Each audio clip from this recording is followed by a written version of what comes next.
ada dibaca tahiyat di dalamnya serta selawatkan atas Nabi Sallallahu Alaihi Wasallam. Ada orang berselawat saja pada tasyahud akhir, tidak membaca tahiyat misalnya. Allahumma sholli ala sayyidina Muhammad wa ala ali Muhammad kama shallaita sampai habis. Tapi dia tidak mendahului dengan at-tahiyatu, tidak ada tahiyatnya. Ataupun selawat ia atas Nabi dan tiada membaca tahiyat. Oh, tadi ada baca tahiyat tidak selawat. Ataupun membaca selawat tidak baca tahiyat, maka atasnya ulang sembahyang hingga menghimpun ia akan keduanya. Wajib sembahyang itu diulangi. Kemudian ada permasalahan di luar jamaah daripada pengajian. Kalau di dalam jamaah pengajian orang yang sudah belajar itu tidak ada permasalahan. Tapi di luar kita ini ada orang yang mempertentangkan, yang mempermasalahkan penambahan kalimat Sayyidina sebelum kalimat Nabi Muhammad. Bahkan ada orang yang menghukumi itu bid'ah. Tidak boleh kita mengucapkan Allahumma sholli ala Sayyidina, karena itu tidak ada anjuran daripada Nabi Sallallahu Alaihi Wasallam.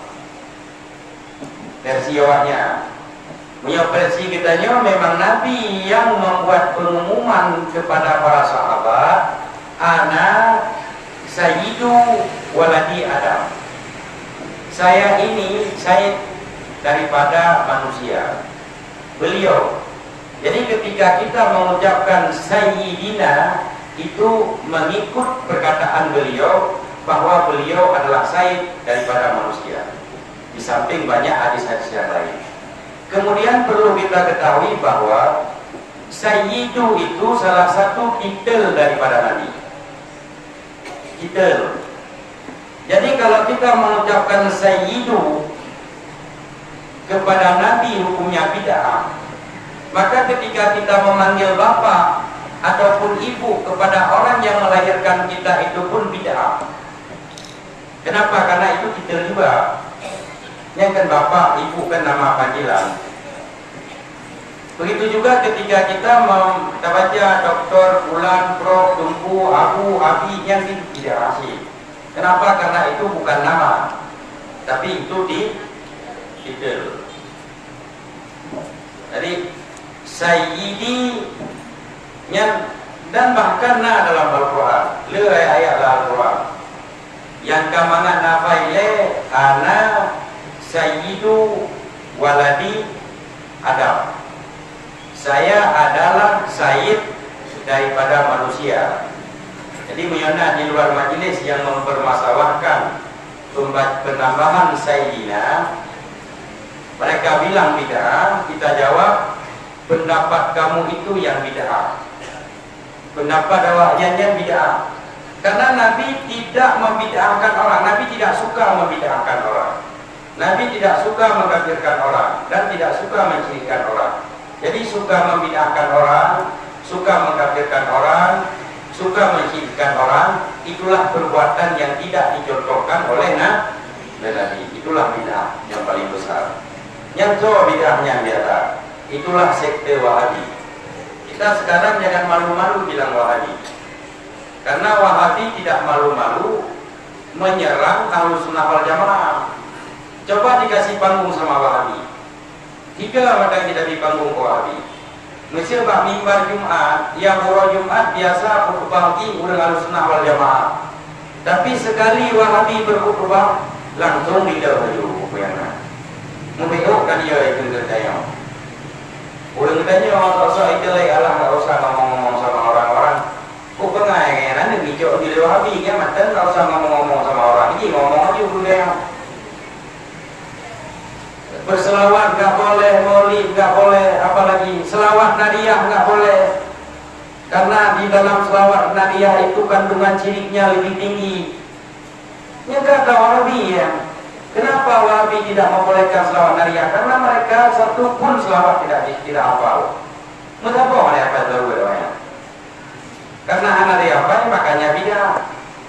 memperingati Maulid Nabi tidak boleh, tapi memperingati hari kematian bin Bas Muhammad bin Abdul Wahab itu setiap tahun diadakan. Yang dia ada bu, yang baik Nabi dah menyang Muhammad bin Abdul Wahab dia. Tapi judulnya bukan memperingati hari kelahiran, tapi memperingati hari mati. Yang kita yang bukan sama dia aja. Maka kita harus menjelaskan kepada anak-anak mulai sekarang. Karena sekarang COVID akidah itu lebih berbahaya daripada COVID yang lain. Akidah, karena akidah keimanan. Dia apa?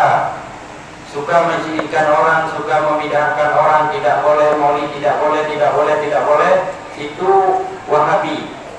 Kalau kita ketemu sama mereka, jangan tanya dalilnya. Pokoknya nggak usah ikut. Tanya mantap. Bentuk pendapat orangnya logika kan, buat berapa? Ke logika tu nanti. Pikiran kita nyok kayak cuci. Kawai itu bid'ah, kawai itu syirik. Itu kan mencuci utak. Ketika mereka memperfatwa ini bid'ah, ini syirik, ini bulan, itu sama. Itu artinya otak kita sudah dicuci. Jadi kita buang dulu yang pemahaman-pemahaman yang sudah ada, baru dimasukkan pemahaman mereka. Allah Ta'ala ilangnya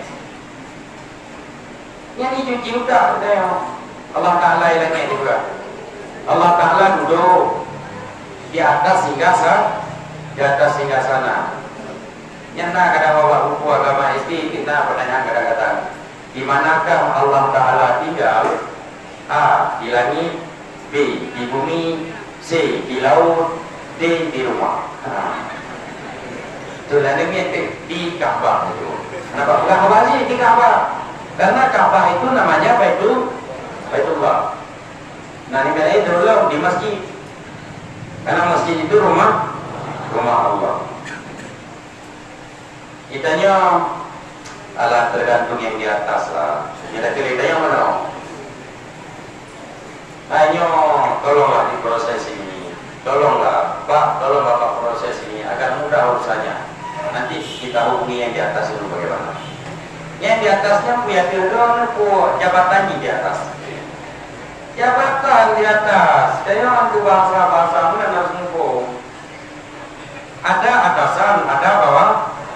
Itu atasan bukan tempat duduknya, tapi jabatannya. So, seperti itu aja tuh mengawali kita orang-orang besar semua. Ya orang besar ke besar perut, ke bedroom lagi, arti besar itu martabat, ilmu. Itu pengertian orang besar. Yang lainnya, itu bahasa majas dalam Al-Quran.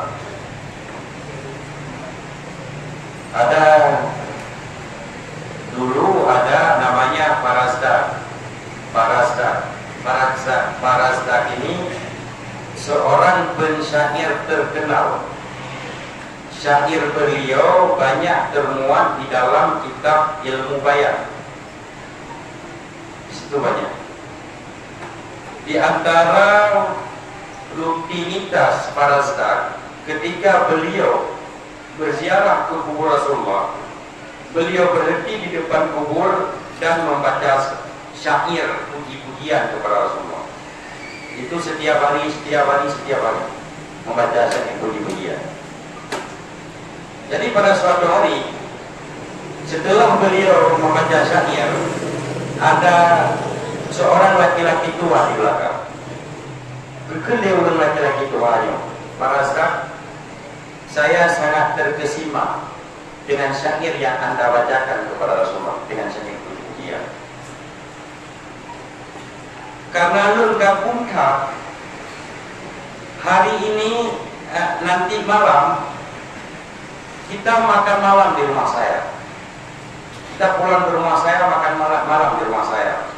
Karena saya sangat terharu, sangat terkagum-kagum dan sangat tersentuh.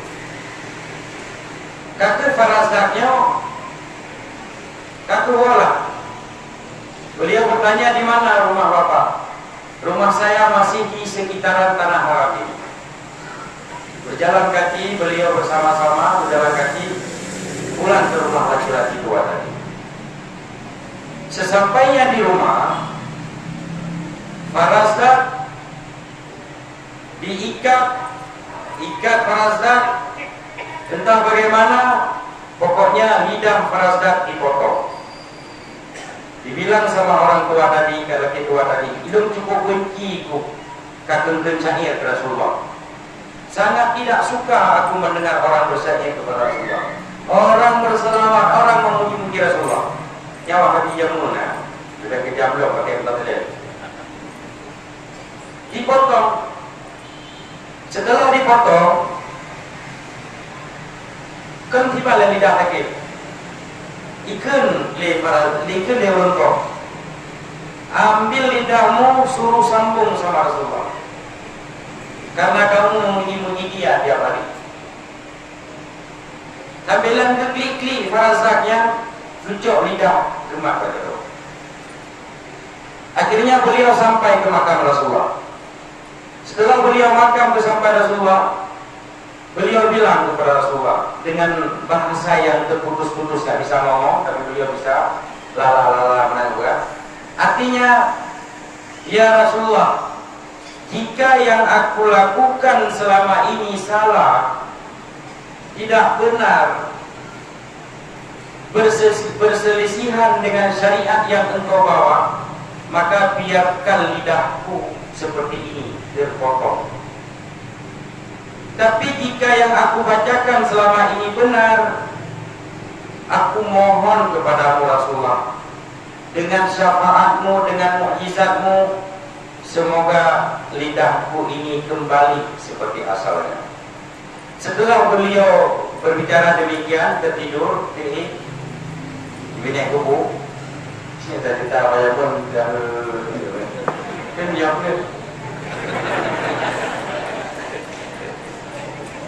tertidur. Ketika beliau tertidur, didatangi langsung oleh Rasulullah.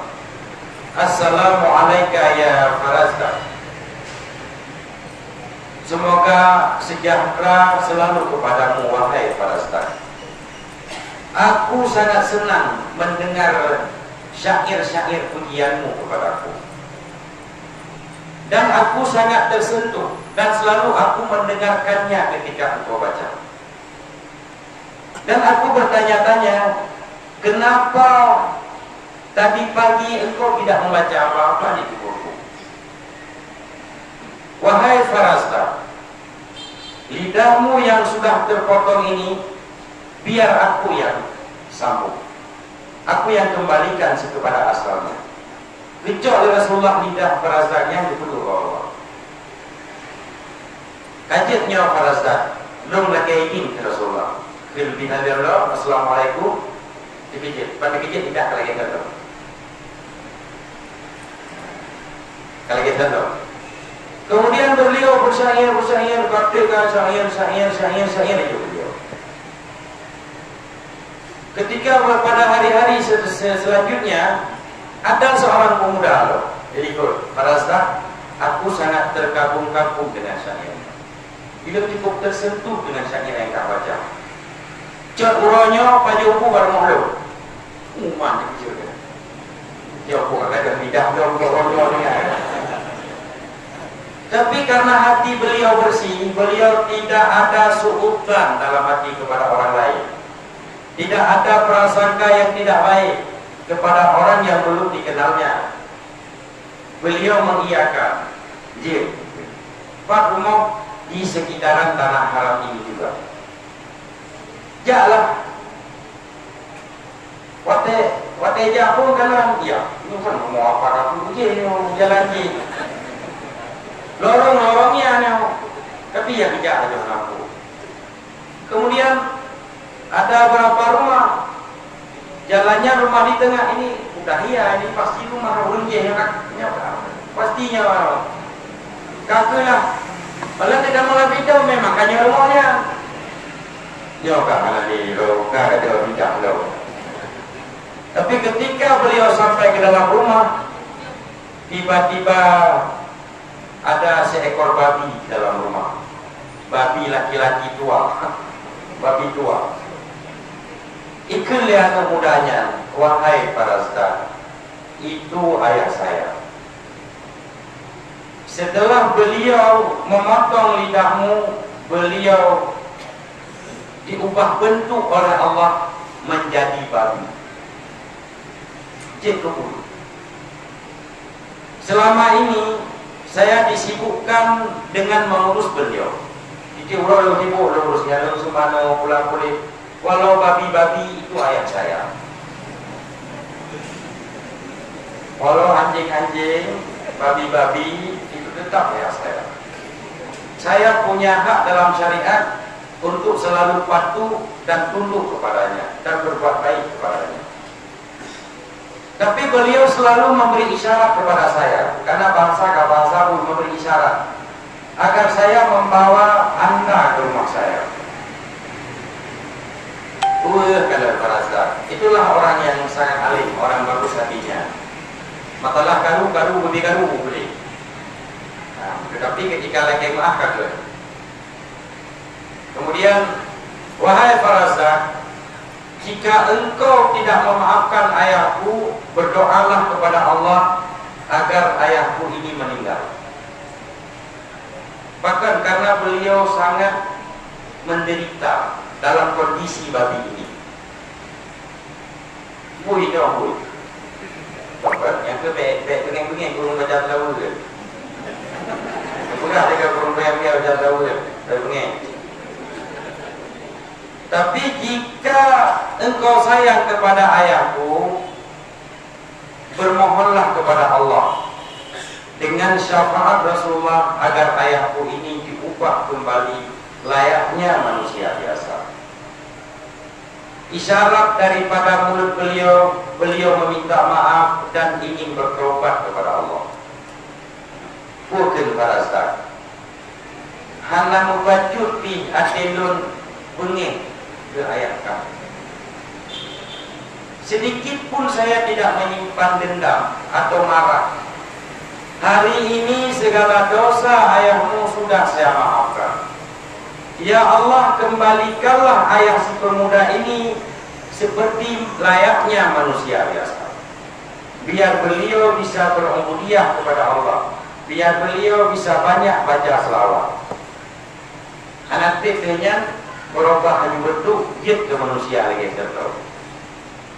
Itu diceritakan di antara kelebihan kita dekat dengan Rasulullah, mustajabah doa, dan di antara kecelakaan dan kerugian dan kualat bagi orang yang mengulo-ulo atau mengejek berselawat kepada Rasulullah SAW yang bikin kepelajaran dan disampaikan dia ulung-ulung yang anti selawat.